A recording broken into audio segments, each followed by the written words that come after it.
My name is Erin McCormick, and I'm the Assistant Director in Career, Internship, and Student Employment Services. Does anyone know where our office is located? This way. Got a couple people. We're down the hall. We're right next door to Financial Aid in sub 177. So for those of you who haven't come and been in our office, please come down and we'd be happy to visit with you, show you around our office, what's available to you. I'm going to share a little bit with you tonight as before we talk about geography and opportunities available to you, and I turn it over to our panelists. We wanted to share with you a little bit about what we do in our office. Our mission is to help you, and it's to help you find what's the best fit for you. Through self-assessment, understanding of what's available in the world of work, so just exposing you to different opportunities, exposing you also to employers so you can market yourself and make some connections and gain an understanding of the opportunities that are out there. Our career fair is upcoming. We'll talk a little bit about that, but we also have workshops like this that we intentionally bring in individuals just to help you and to just increase your awareness of what's available out there. Our office is responsible for student employment, so we are one-stop shopping on campus as far as work-study employment and any student employment that you're looking for. So while you're working or while you're in school and you want to work, you can come in and visit with us. How many of you have a mycatcareers.com account? 1, we have 4, 5, all right. For those of you that don't have one, you need one. mycatcareers.com, even if you're not interested in working while you're on campus, internship employment and new student employment are the other two things that we do in our office.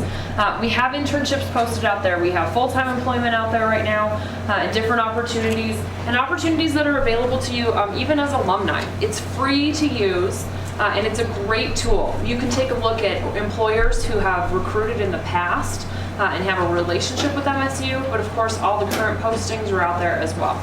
So please make sure to check it out. Again, we're available to you down the road, so 5 years down the road you want to make a career change, we're happy to help you. And you can come into our office to do that. We also have coaching and advising. We have a group of coaches who work with you as students to help you figure out perhaps what it is you're interested in doing or what might be the best fit for you. We'll also work with you on some job searching, resume writing, and interviewing practice as well. So we'll work with you on a wide variety of items. Our career peers who are completing internships in our office can also help you with some of those items. So they'll, again, do some interviewing practice. They'll give you tips. We hear a lot from employers, so we pass that information along to you. Help you write your resume so that you can get and set yourself forward and get the best opportunity available to you there. We also have career resources, so we have a library of items both online and in our office that are available to you. And of course our workshops and presentations. So leading up to the fair we have a wide variety of resources, but then we also have workshops like this one. This is our career planning model, and it's a 4-step model. There's copies in the back, and we think that you should take one, so please feel free to grab one. But it's a 4-step model for a reason. It's some self-assessment in here. Who am I? What are my interests? What is appealing to me based on my values, based on the things that I'm able to do, my abilities or skills that I have, or perhaps just lifestyle that you want to live in your dreams. All those things are important as you're considering what might be the best fit for you in terms of occupation. The next step there, typically done during your sophomore year, will be the world of work. What's available in the world of work? So we have workshops like this. We also have resource guides in our office. There's one in the back there for geography. But it shares a little bit of information for you about how much can I realistically expect to make, what types of occupation titles are out there, and what types of organizations have those opportunities available. Then down here in the 3rd step is some decision making. You're doing an internship, again, typically done by your junior year here. You're doing an internship, you're testing reality, you're really getting an idea of what might be the best fit for you. And then you're making some decisions so that you can move into the 4th step here, which is where you're applying for those positions. You're making, hopefully, accepting an offer, but we'll help you get there by critiquing your resume, helping you with your interview. We, of course, have the career fair and all that as well. So things to consider from the services available in our office, but we'll help you in any of these steps. So come in if you have questions. We're happy to help you. Again, we have our career fair upcoming. So how many of you, any of you go to the fall fair? So we had a fall fair in October. We've got a couple people good. We had the fall fair in October. Our spring fair is coming up, and it's not that far away. We already have organizations registering, so you can go out to our website, which is montana.edu/careers, and you can see who's registering for the fair. You can also just go out to mycatcareers.com. But on Thursday, February 25th, the organizations will be here, and Friday, a lot of those organizations will interview you. So they're interviewing for full-time employment, but also internship employment. So take a look at that. Begin to plan now. Know who you want to interview with. Know who's interesting to you. Start to do your research on those companies now as they register. For those of you that are interested in teaching, that we also have our Teach Montana Educators Fair, which is just school districts from the state of Montana. So if you're interested in staying in the state, this is a good fair for you. Tonight we have several individuals who are going to visit with you about their own career path. I want to also give you just some insight into what it's like working in their field, what they're doing. These are only a small sample of the opportunities that are available out there. So, but Mr. Tony Thatcher is available here. He's with DTM Inc. Mr. Todd Kipfer is with the Big Sky Institute. Mr. Karl Birkeland is here. He's an avalanche scientist with the USDA Forest Service. National something. We've got half your title. I apologize. Yeah, should be National Avalanche Center. Thank you. Ms. Jennifer Phaneuf is here. She's a senior development geologist with Stillwater Mine. And then at the end, we'll turn it over to Dr. Custer. He's going to tell you a little bit of information about what it's like to be in the program. So whether you're seeking or you're currently in the program. How many of you are in the Earth Sciences Department or in geology right now? Okay, so there's a couple of you, most of you in here with the exception of a couple of our staff are already in the program. So, but for individuals who are interested in just getting more information as well, we'll have a little bit, but hopefully he'll give you some tips on things you need to be thinking about. So with that, I'm going to turn it over to our panelists. So have you all come up here and we'll begin. So whoever takes this seat, so y'all can fight over the others, I'll have begin. So. Down here.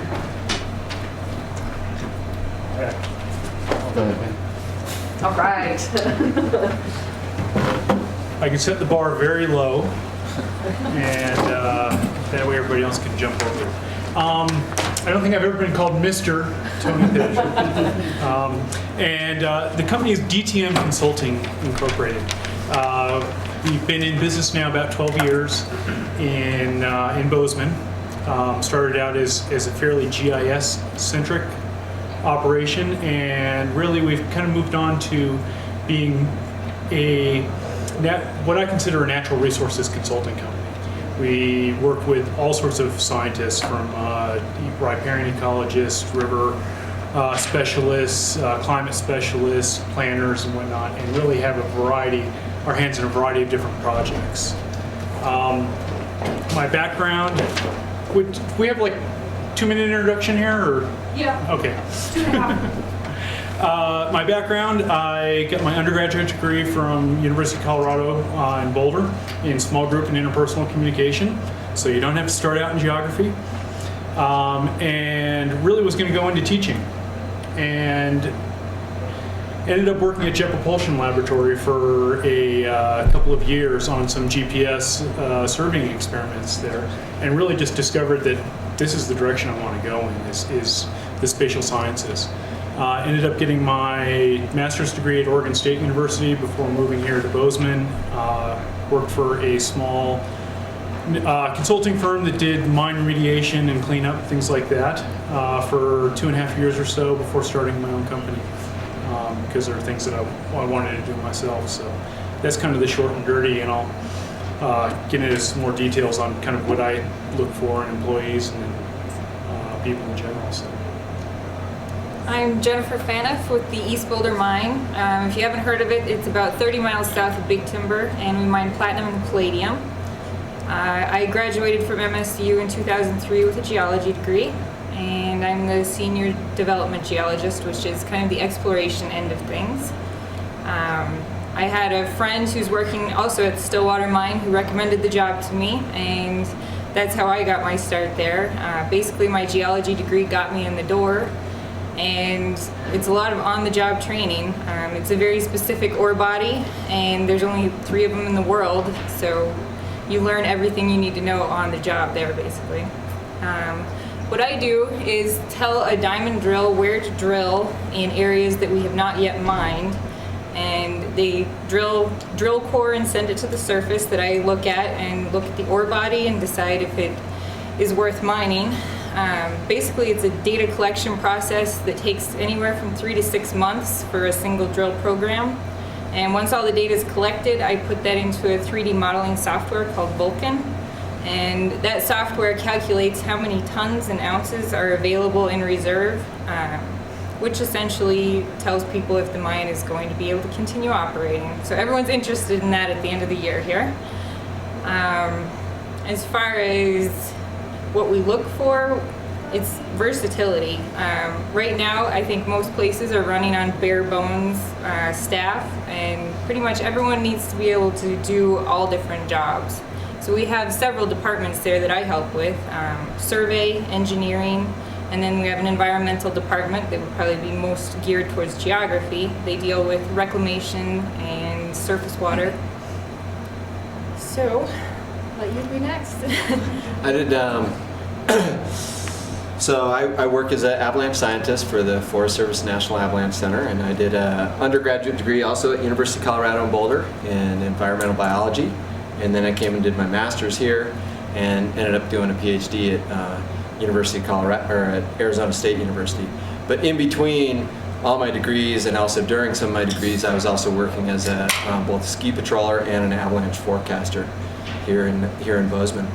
And I obtained my sort of foot in the door by banging my head against brick wall quite often, and I got the Avalanche Center here in Bozeman off the ground based on just grants and donations for the first couple years, and then we got Forest Service funding, and they're celebrating their 20th year of operation this year, so we're psyched about that. My major responsibilities, I myself and one other person are involved in coordinating all the avalanche centers in the country. We also coordinate the military artillery program for avalanche control. We're the main media point of contact for the Forest Service for anything avalanche related, and almost all the avalanche fatalities in the country happen on Forest Service land. Most of the ski areas are in Forest Service land, so especially like last year when we had avalanche fatalities happening within ski areas on Forest Service land, there was lots of media attention and things that went on with that. And I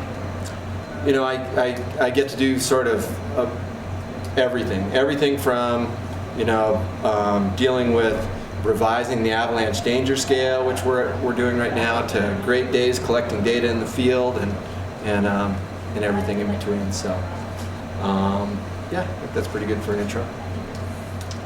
I'm Todd Kipfer at the Big Sky Institute. Big Sky Institute is an interdisciplinary science institute here at MSU. We facilitate research projects in Greater Yellowstone, bringing together researchers from different disciplines and also different agencies, the Park Service, the Forest Service, BLM, etc. We do a lot of science outreach. We make science information available to diverse audiences through websites, through programs that we run. We have an office in Big Sky. We have a partnership with the community. We do informatics. We collect science data from different groups and make that information available to others so that they may use it in the work that they do. We try to support larger efforts on campus when we can. It's an interesting group. I went to the University of Colorado at Boulder as an undergraduate. I was a chemistry and math major, and I switched to geography because I took a geography class, and it was so much fun. It was taught by a physical climatologist. And I ended up becoming a conservation. I went here to Montana State University after that, and I got a master's here in geography. Ended up doing sort of forest dynamics type of work. I went to the Nature Conservancy in Colorado. I was a conservation planner. We designed nature preserves across the state. Went to City of Boulder Open Space and Mountain Parks program, and I managed a GIS group there, and also an inventory monitoring program. I did planning for them. Came back up here to Bozeman and worked with the Mountain Research Center and then the Big Sky Institute and did tree ring research. And we cored trees to build chronologies of past climate, to understand long-term climate in the region, as well as understand things like the dynamics of upper tree line. And since then, I've just continued at the Big Sky Institute in different capacities, and like Karl, I do probably a little bit of everything. And I think that's probably pretty common for geographers. Thank you very much. So with the time that we have remaining, we like to open it up to questions of you. So having heard from our panelists in terms of what they do on a daily basis, a little bit of their background, what are your questions? I'm going to have you, so I'll start with, I'm going to have you just describe a day in the life of. So when you get to work in the morning, what's a typical day like for you? Should I jump in? Wherever. You know, for me, it could be anywhere. Since it's a small company, I've got one employee right now. We've been as high as 7. Today I came in and it was the end of the month, so I was invoicing. But I also had some reports to get out on 2 different projects, quarterly report and end of the month report for projects. One of them's doing a stream restoration priority project here in the Gallatin Valley.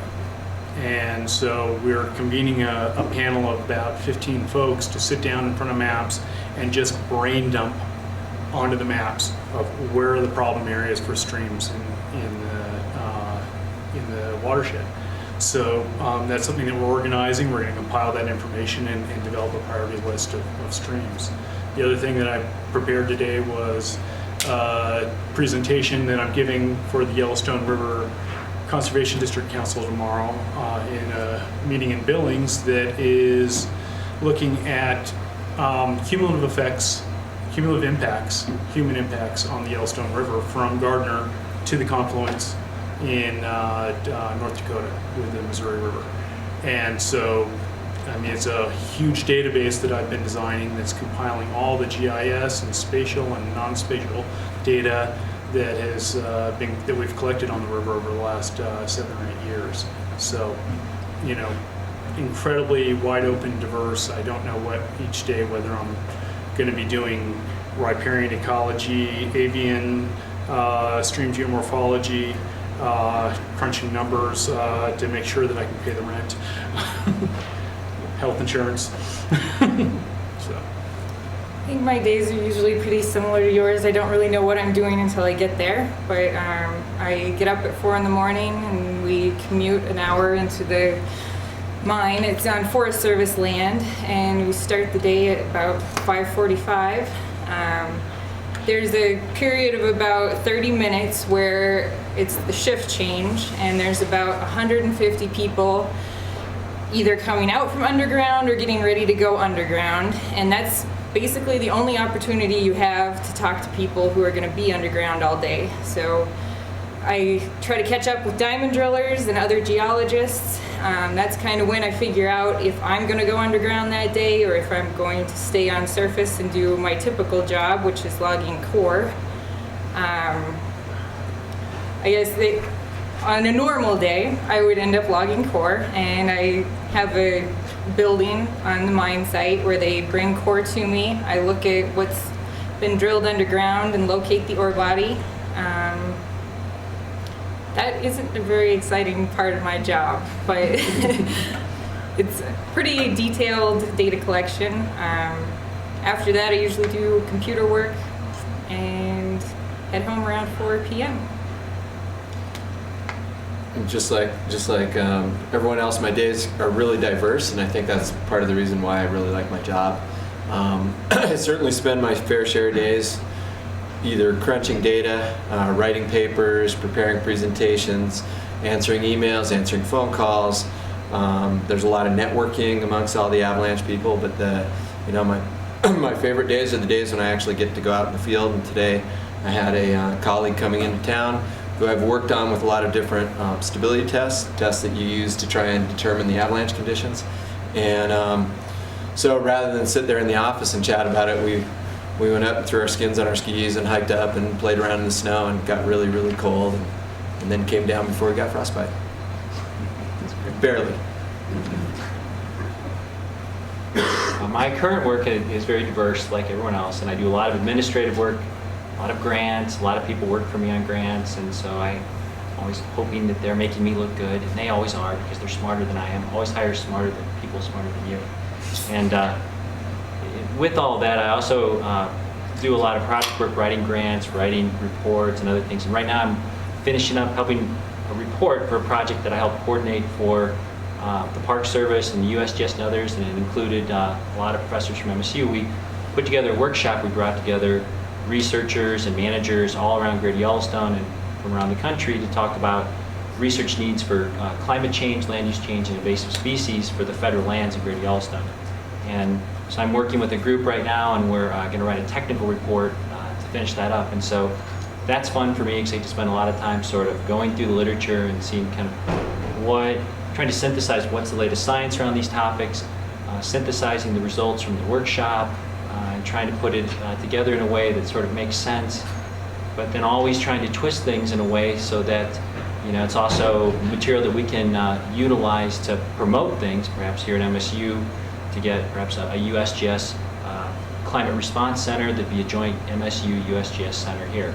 And so if that report's written really well and it's really compelling, it makes a good case, that may help us bring something like that in. So I'm always trying to take what I do and connect it to kind of larger needs at the university. I don't get to play like Karl does. He already told me he's had 15 days out in the snow. That's more than me. There were 15 weekends. What are your questions? I'll do the question.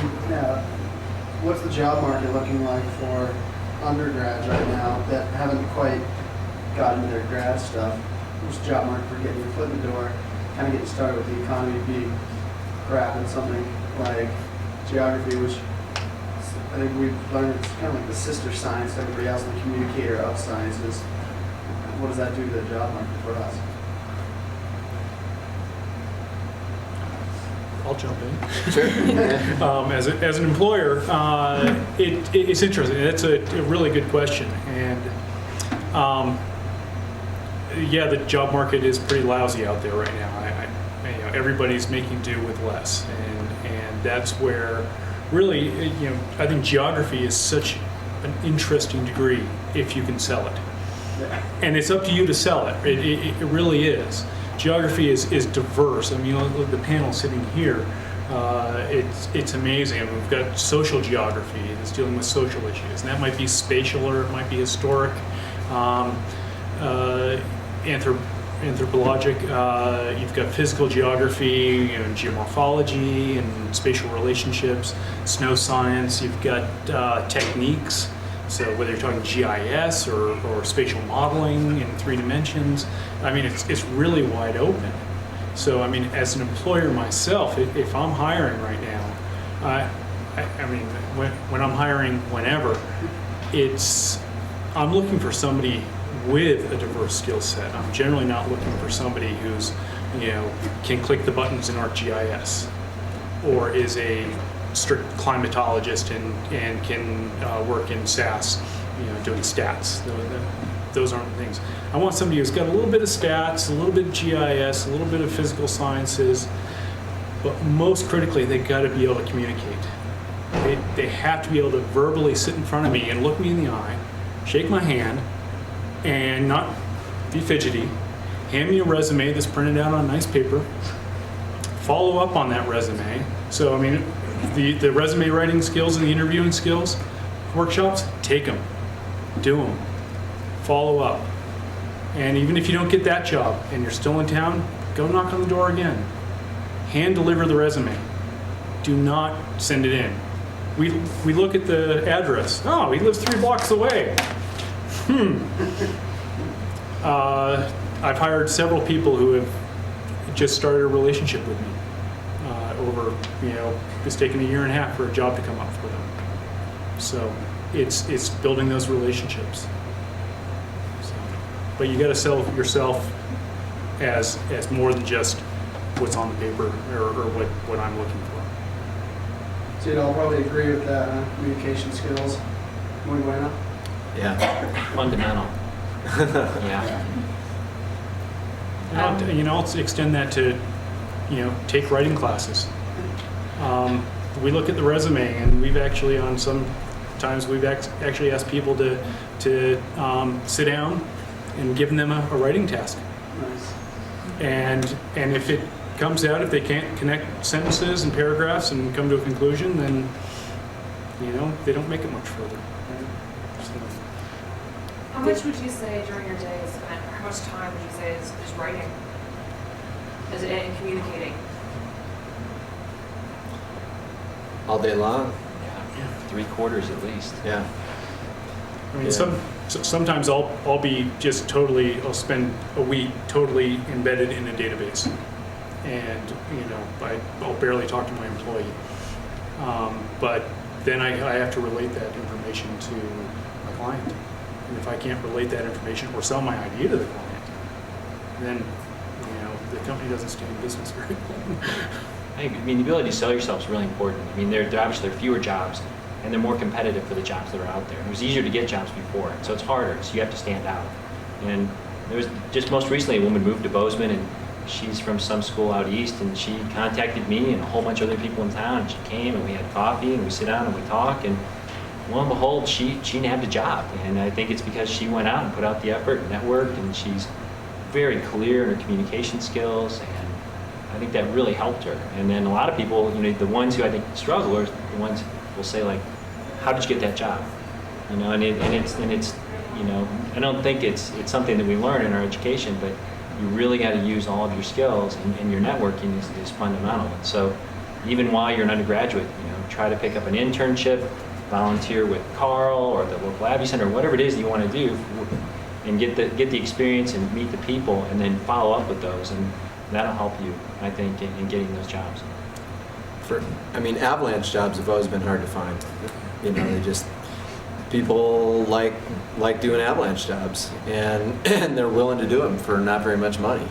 And so, the people that get the avalanche jobs most easily are the ones that combine both education and also they have experience. And usually that experience is some kind of professional experience, not just, it helps a lot to go out and do a whole lot of backcountry skiing and whatnot, but also, like ski patrolling or guiding or something like that to really hone you in on the snowpack as well as having that education. And the people that usually have both those pieces of the puzzle and are persistent usually end up finding work.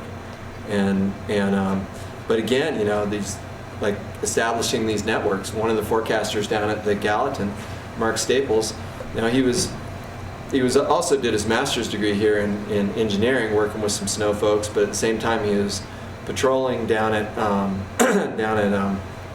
Big Sky. But then he'd do a lot of backcountry skiing and he'd always send in his observations, and the folks at the Abbey Center kept on getting the observations and going, wow, this is like having another forecaster around. This guy's so good. And so when a position opened up down there, they started going out in the field with him, and they're like, this guy's really good. And then the minute a position opened up, they're like, hey, So I think a lot of it's that persistence and having good communication skills, and also figuring out what skill sets you need. And with avalanche stuff, you need that knowledge of the snowpack, but also some real good practical experience as well. The Stillwater mine is the largest employer in Montana, so we have the most employees, and it's kind of boom or bust in the mining industry, but right now we're recovering with metal prices, and I think we've stabilized the number of employees we have, so when there's someone who leaves, we're refilling the positions. The latest person we hired was entry level. He had interned with the mine for 2 years, and same thing, he got connections and networked with people in the mining industry, and when our position became available, it was one of very few available last year, and he got it. So I pretty much, like everyone else, you just need to talk to people and what you're interested in and meet people. And it's the hardest thing to do to walk into a place and shake somebody's hand and just say, here I am, I'm interested. And come back a month later going, hey, I was just walking by. Anything happening? And it's amazing. You just start, just like Mark Staples, you start getting confidence not in just the person's skills or what their resume says, but who they are as a character and their personality, and finding out whether that personality is going to fit. Because it's really hard to look at a stack of resumes, and when we put a job out there, we get 50 resumes. It's really hard to sift through them. Some of them are very easy. If they spell the company's name wrong, if there's a typo, it doesn't even make it past the first glance. So. And how many of you again were geography majors?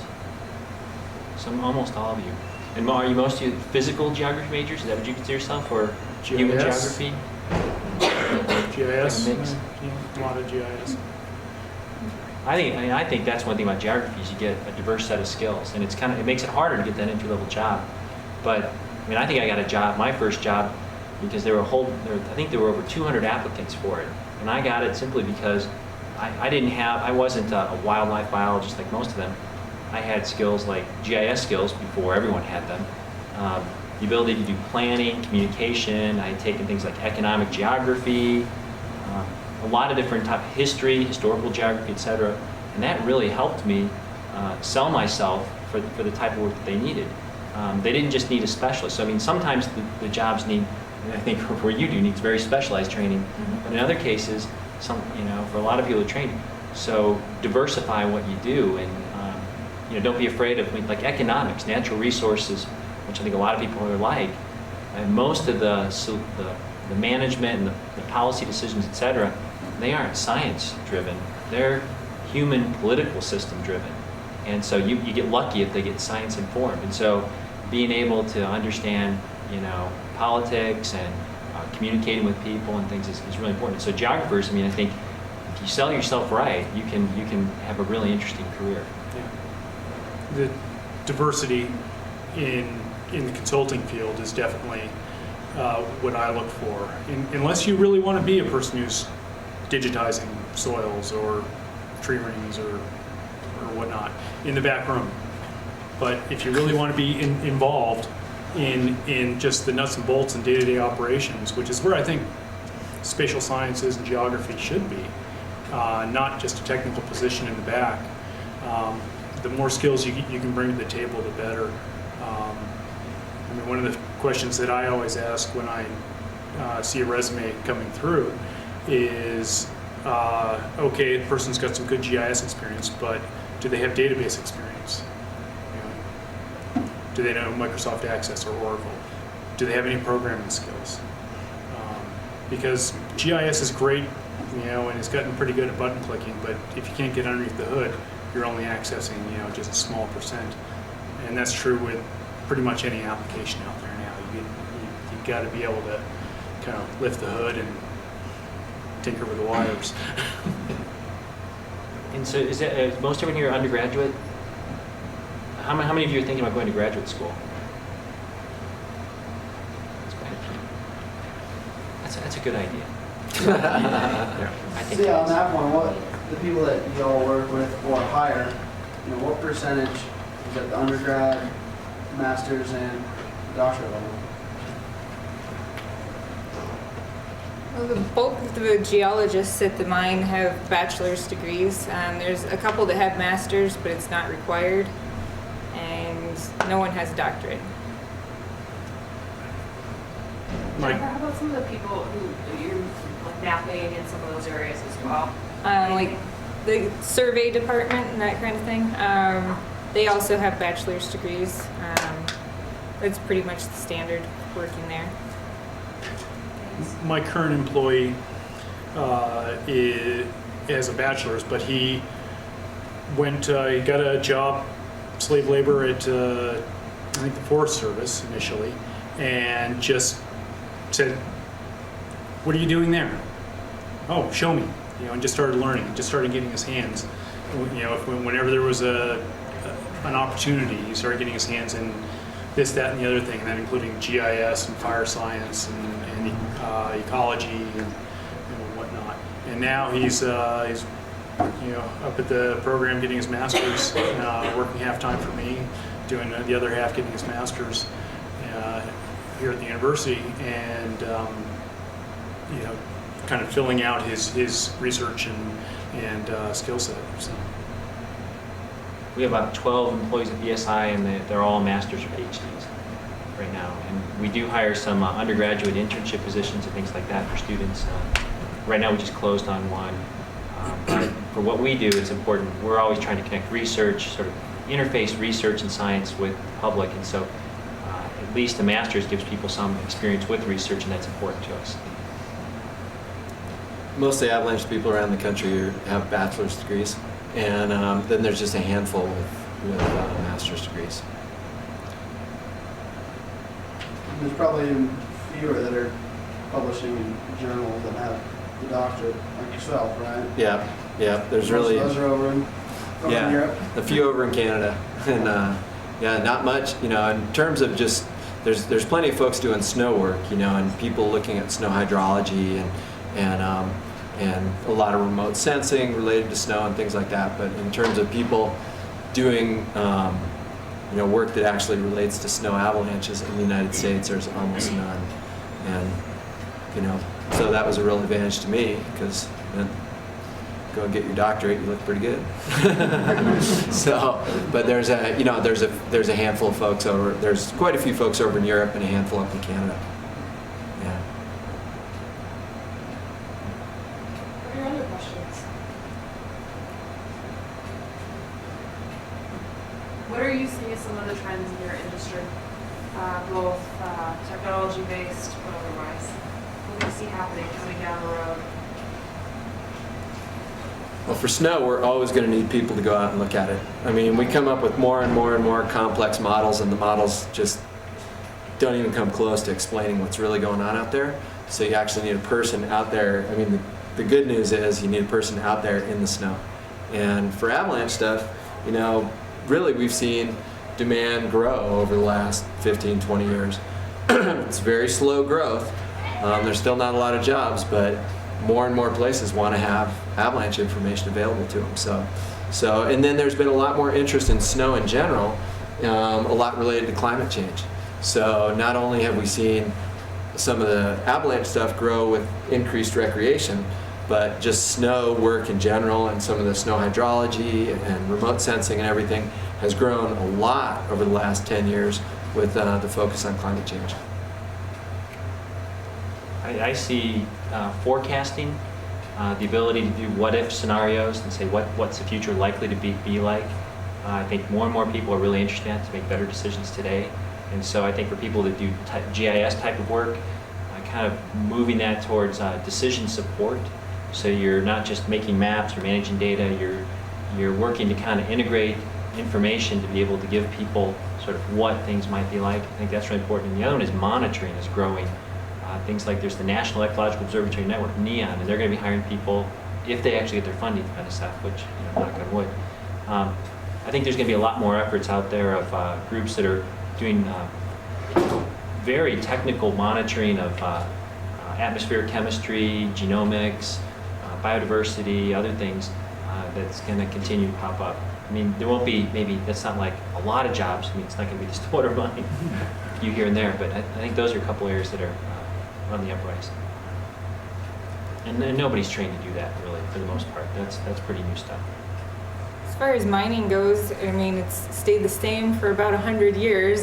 There's one way to get rock out of the ground, but I guess I'm kind of on the cutting edge of what computers are doing for mining now. I make the three-dimensional models that help visualize what the ore body looks like, and then from there they can decide how is best to mine it. There's a lot of different mining methods that have been around a long time, but computers help analyze the data and decide which is the best to apply to that situation. The Vulkan software is pretty similar to GIS, so I think any experience in 3 dimensions is definitely helpful in the mining industry. 14 years ago when I graduated, most employers, most state agencies, federal agencies did not know what GIS was. And now it is almost a requirement on every job that's out there. whether it be census, whether it be underground storage tank removal, whether it be whether you can put in a subdivision. There's going to be a GIS or a spatial science component to it. And that's just, it's become just standard part of our society now. Google Maps didn't exist 5 years ago. Now, when you do it on your iPhone.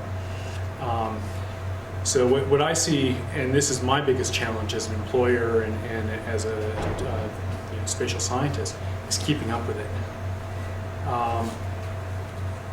The applications are just exploding.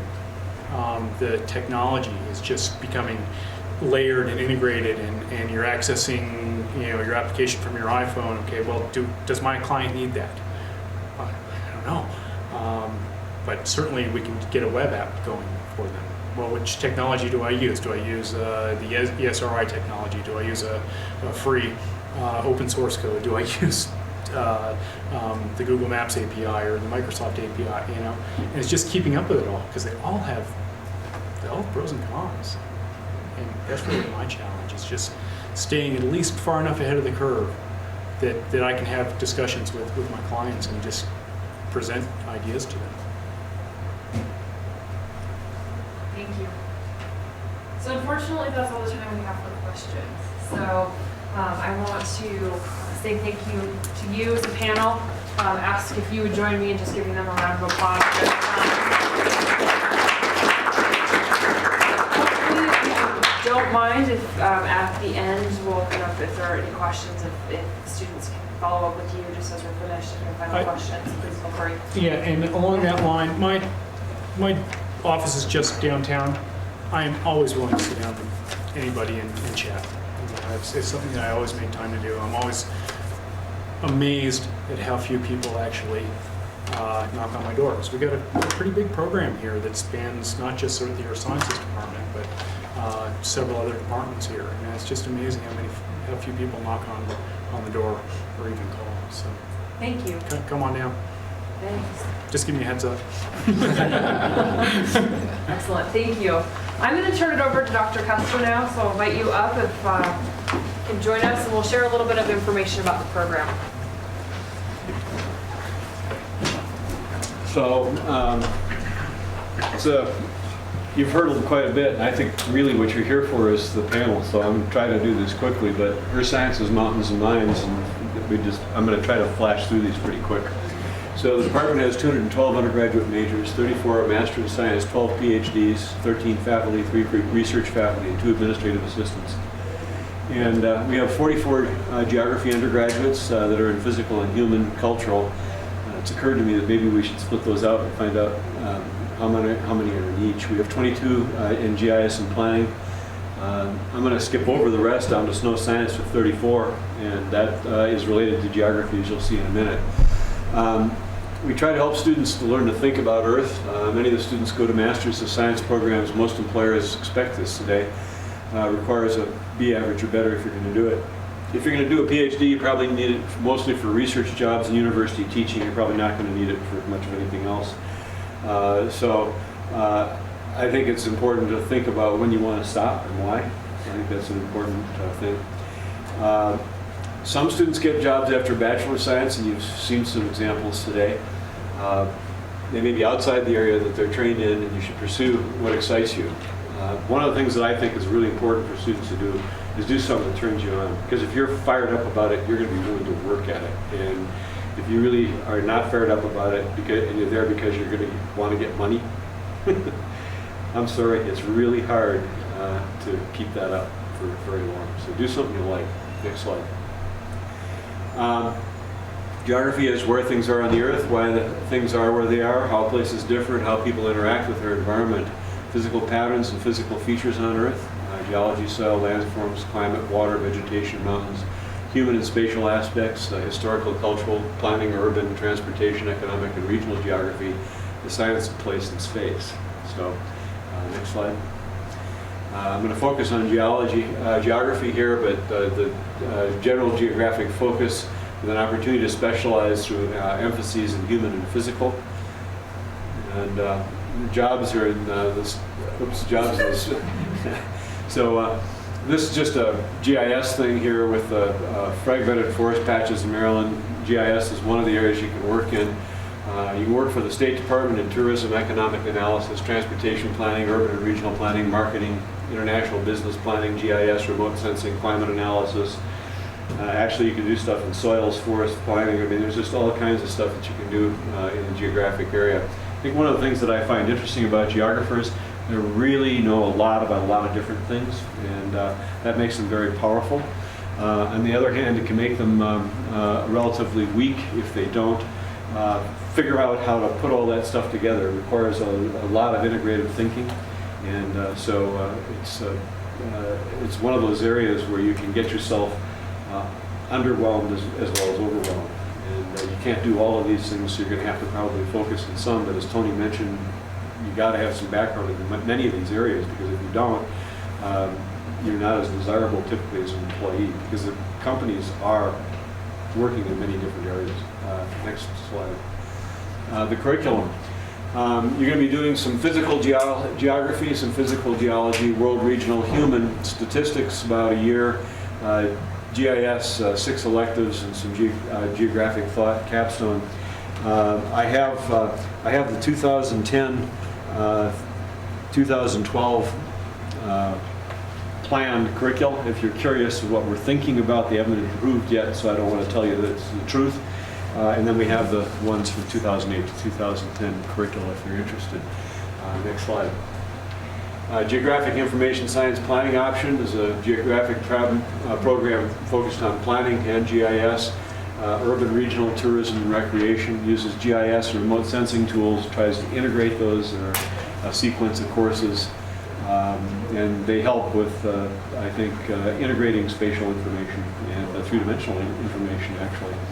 And I guess I would say some of this, correct me if I'm wrong, but some of this spatial 3D stuff gets pretty damn hairy, because it turns out that you're looking at, actually, I don't know if you're aware of this, some of you are aware of the statistical technique of kriging. It was actually developed for mining. Mining was the place that it began in. It was actually invented for mining. Yet it's used for a whole host of other things at this point. But to really get into the kriging, you have to take a pretty big pile of statistics classes before you're finished.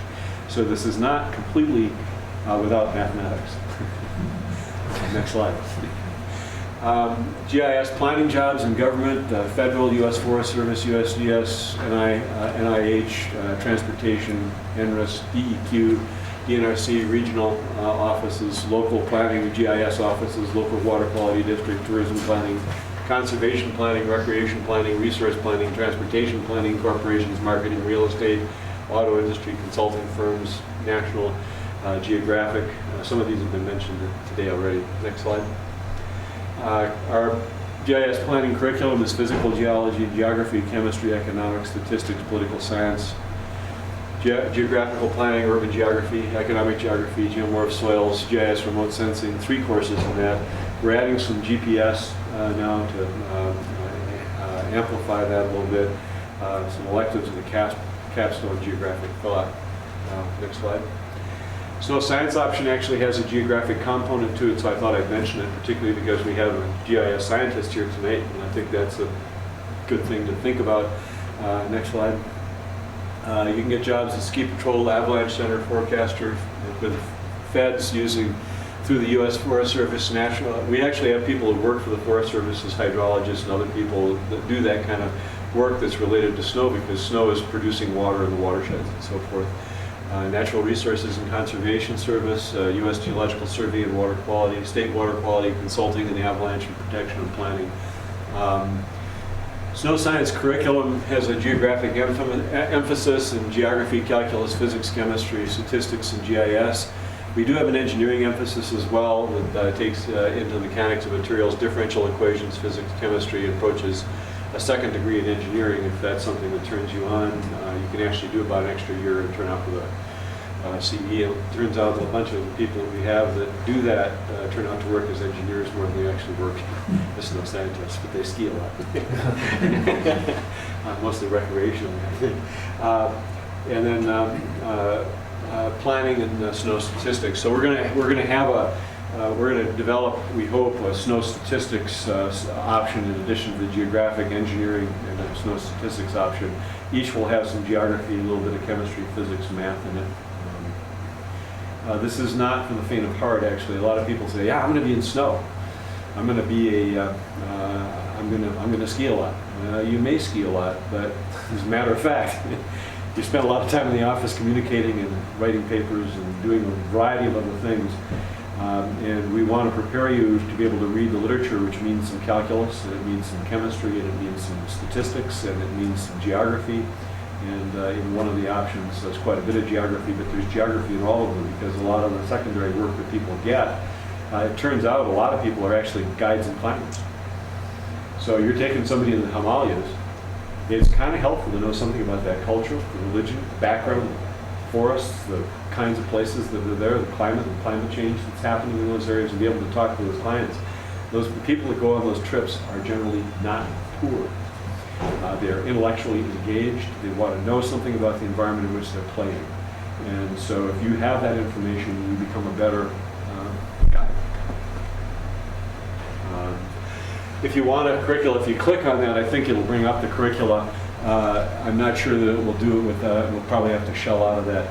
Yeah, but you can go to the Department of Earth Sciences webpage, and we have there the programs and options, and you can click on the options. I've got options here, and I should button my web. You probably have questions and other places to go. So if you click on any of those, you get them. Any questions for Dr. Custer? Okay. Thank you very much. Appreciate it.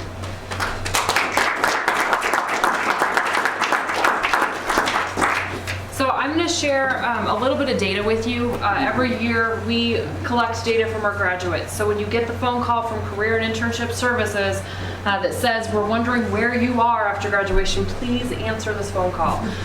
Please talk to us, because we're able to share this information with you because somebody else answered the phone.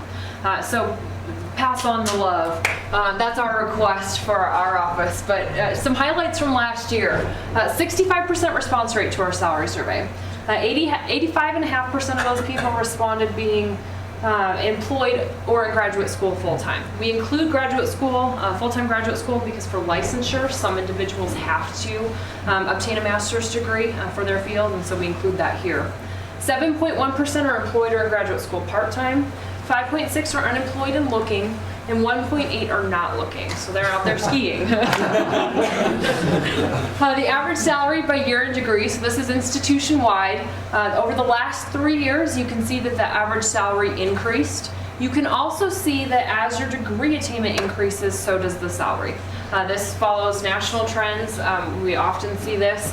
Also, with that information, you'll also note, too, that the likelihood of being unemployed decreases as you have a higher education attainment as well. So your choice to come to and get your bachelor's degree, your master's degree, whatever it is that's best for you, is actually a wise one. And there's just the number of individuals that responded. So geography specifically, we actually did not have enough people respond in order to share some salary data with you. But the last 2 years, this is what we saw.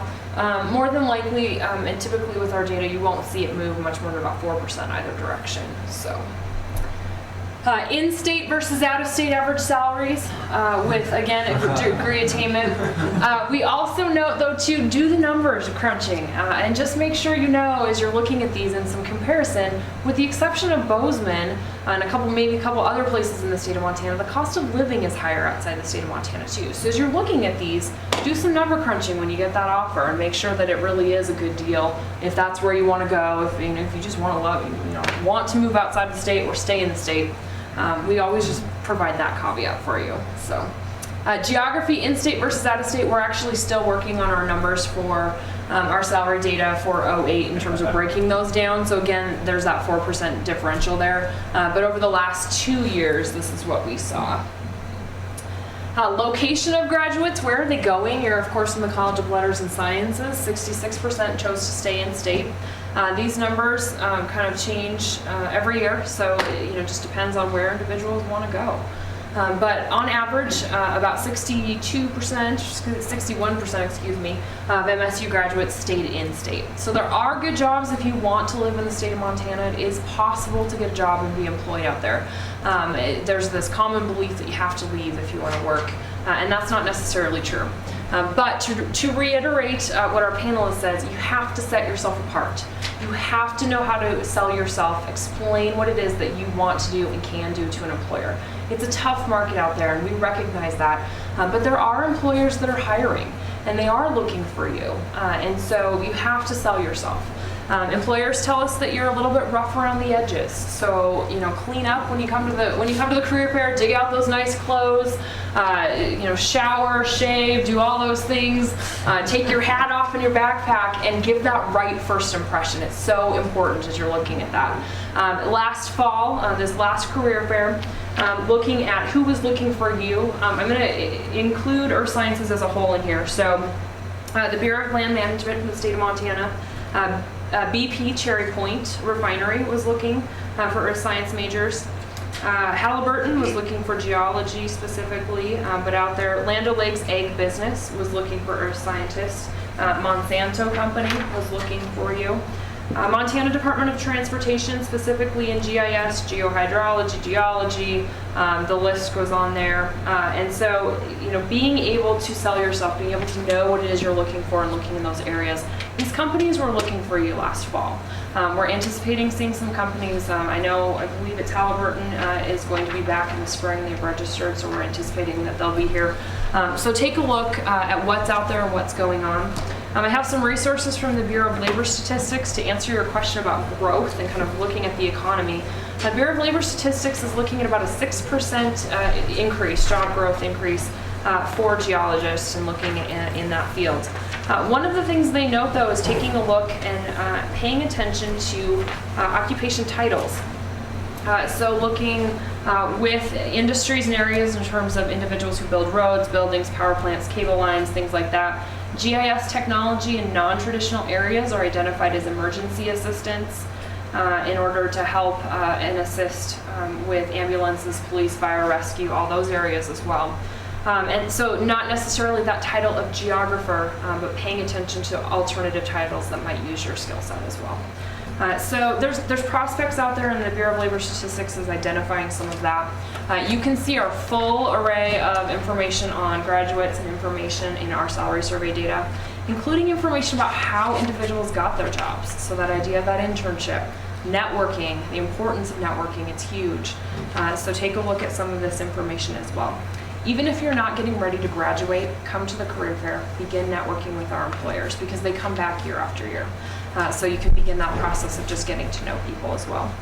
So we have additional information in our office. I'm happy to share some of these resources here.